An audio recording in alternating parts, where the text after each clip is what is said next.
Hello everyone and welcome back to our, well, not welcome back, but welcome to our next lesson in our course.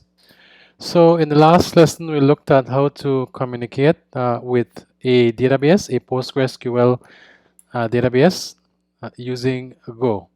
So in this, look at how we can create web pages,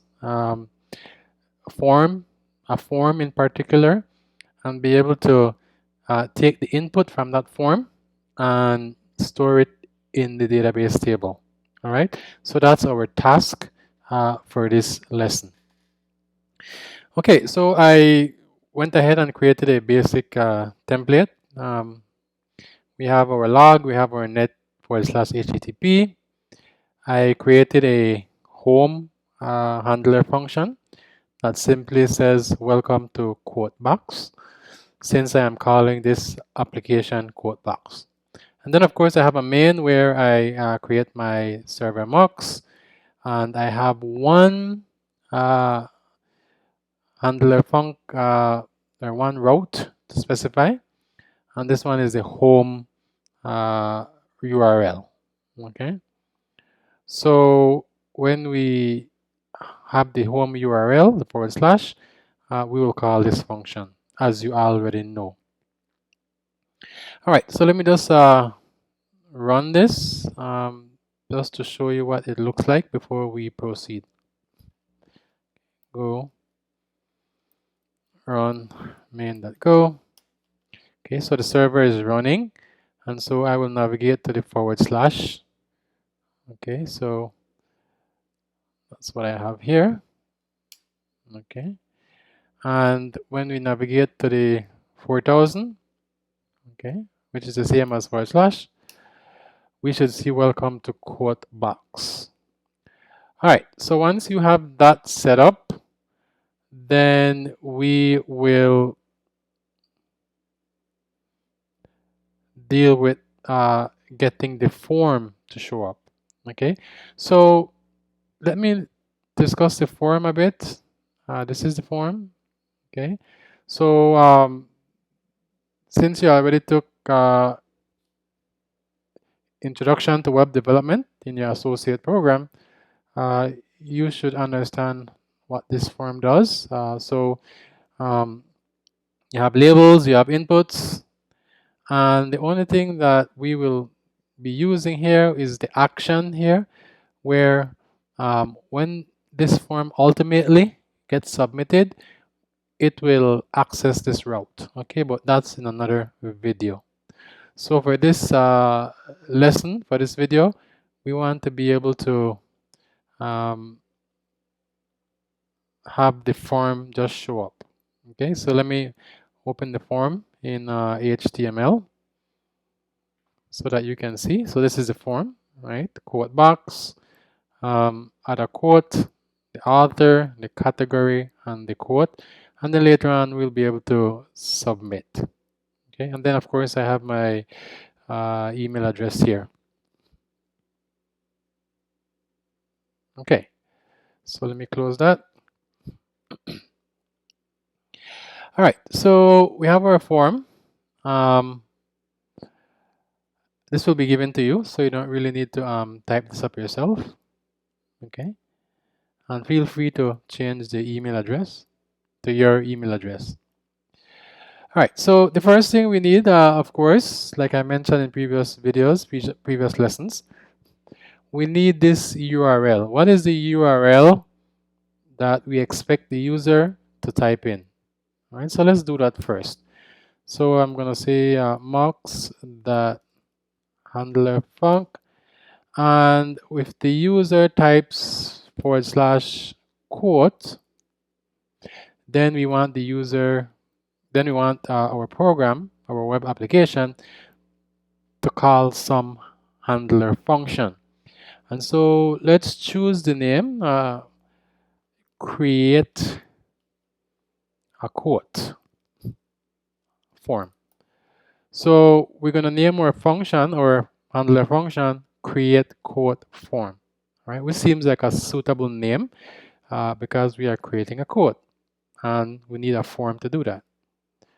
So let me come here and I will proceed to make my create quote form handler function. And as you know, a handler function must have a parameter, a variable of type http.response writer, and it must also have another variable of type a pointer to a request.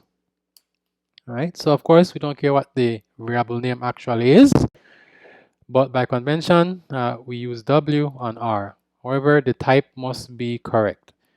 Response writer, request. All right, so what do I need to do? Well, I need to display the form. So if you recall from the introductory lesson, we learned about templates.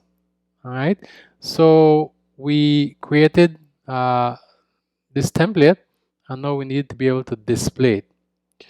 All right, so we know that we need the parse files function from the template library. So let me just go ahead and include that. So if we look at HTML, okay, so /template. All right, and so now we'll be able to use that. So I'm going to save my template in a variable called ts, okay, whatever is returned. And of course, this function returns an error, so I will also have a variable for that. Okay, and so it's going to be template that parse files. Okay, so this should not be new to you. All right, so all we need to provide is the location of the template, which we know is in UI HTML.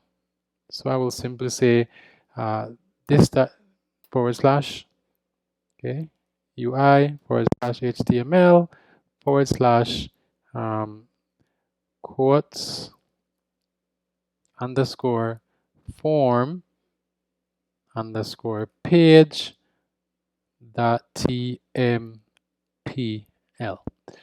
All right, so that's our first line. So notice the parse files function returns two things: a pointer to a template and then an error message. So we need to make sure we handle both. All right, so what happens if there's an error? Well, we need to make sure we can handle that. So if the error is not nil, and if you recall, if it's nil, it means we didn't have any errors. But if error is not nil, then I need to do something. And what I'm going to do is to log the error to the server, right? So I'm going to have the server log the error message. And I'm going to say error. Okay, so we're going to print the error message. Error. Okay, and it returns the error message, which is a string, as you can see. What I also want to do is to notify the user and tell the user, you know what, I couldn't open the form. All right, something went wrong on the server. And as you know from your networking course and from your web course, we use the code 500, right? 500 to signify that something in the server malfunctioned. Something went wrong. And so we'll simply say HTTP, okay, and so I'll say HTTP.error, okay, and what this function does, it returns an error message to the user, meaning on the web page. All right, so a web page, an error will be shown on the web page if we can't load the template.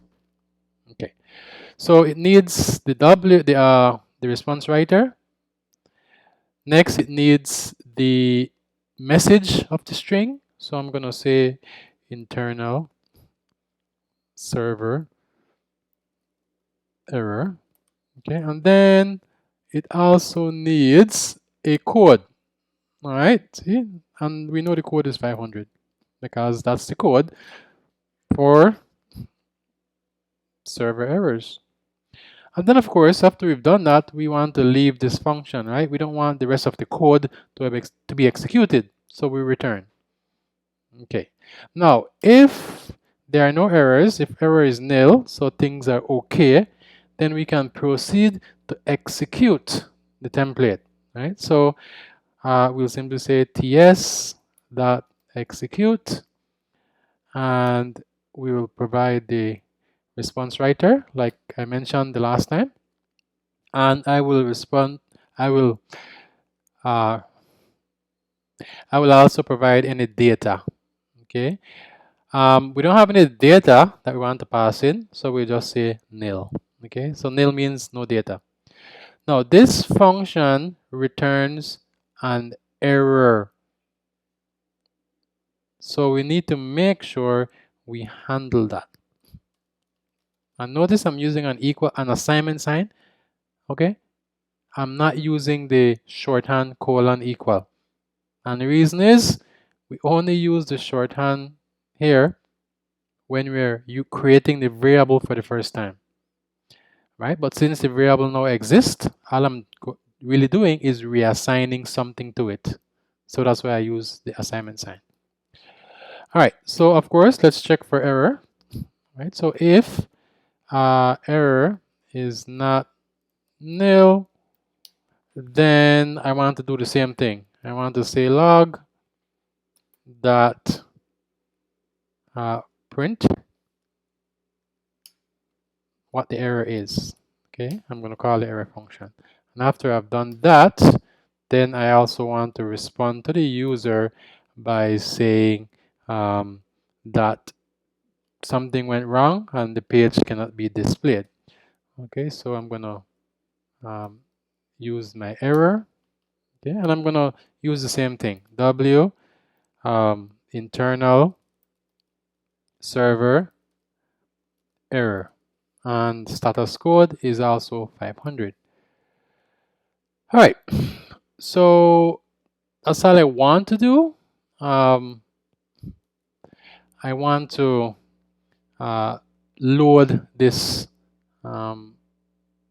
form to allow the user to input the code.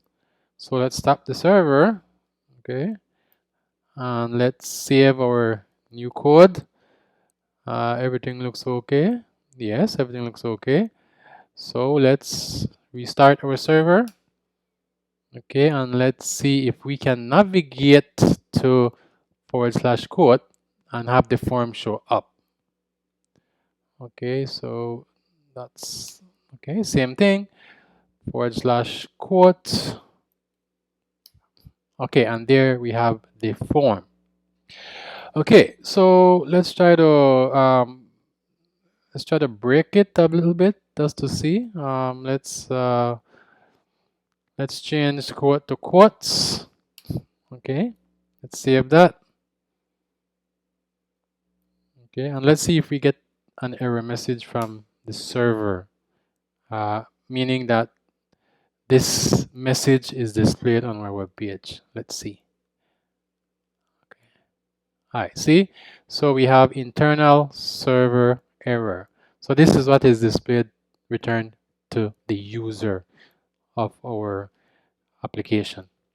Okay, so let's put this back. I just wanted to show you what really happens. So whenever you have some internal error on the server, you want to notify the user on a web page, right? Obviously. However, we also need to write that error message on the to the server. So if you notice, okay, I didn't show it. Let's do it again. Okay, so if you notice, when I try to check, okay, if we come back to the server, notice that this is the message that is logged. Okay, all right, okay. That's what we mean when we say log.println. Good.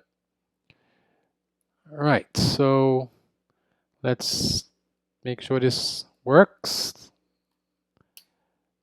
All right, so let me come back. Okay, good. So it works. So moving forward, we'll be able to add the alter, the category, and the quote, and then submit. All right. So before I wrap up this particular lesson, one thing that we need to be mindful of is that we need to use whatever is provided to us to respond to errors. So it turns out that the HTTP package, okay, that Go provides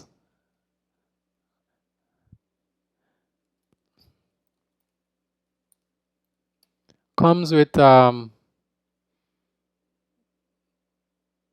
many functions that allows me to not have to hard code any of these numbers. Okay, so for example, if I want to mention something is 500, okay, I don't want to hard code the 500. I should just say status internal server error. Okay, that's much better than having to type 500, because what if in the future this 500 changes, then my program will break. But if I use this, I know that it will never break, because whatever this becomes, this represents it. Okay, so I want to go ahead and I want to change that from the hard coding of internal server error to, well, instead of saying 500, I want to say status internal server error. All right, so let me just do that. So of course, this is just a little quick fix, nothing too nothing new. I'm just making it more more extendable.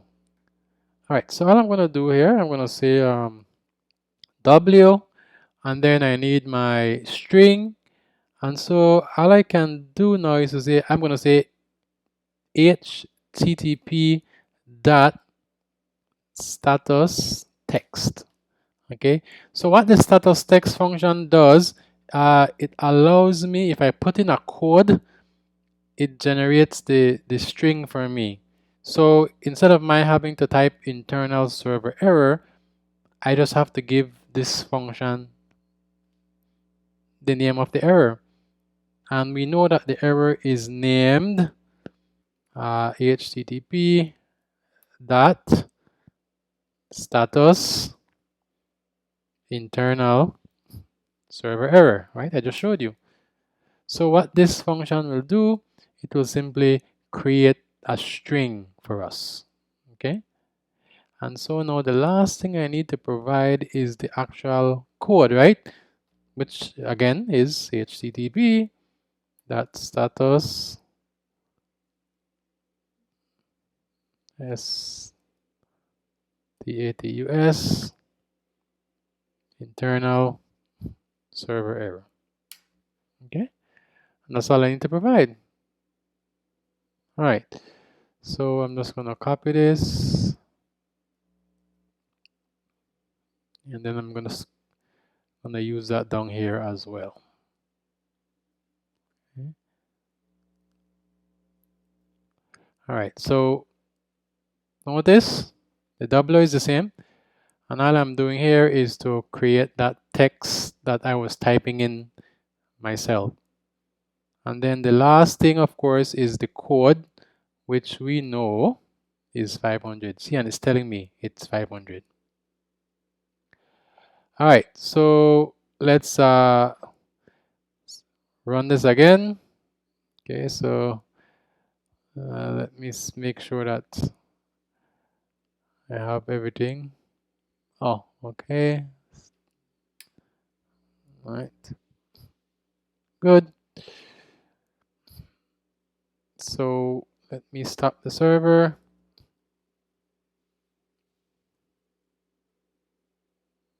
And let me restart it. Okay, so let's come here, make sure my home works. Yes, and now let's try quote. Okay, and it works.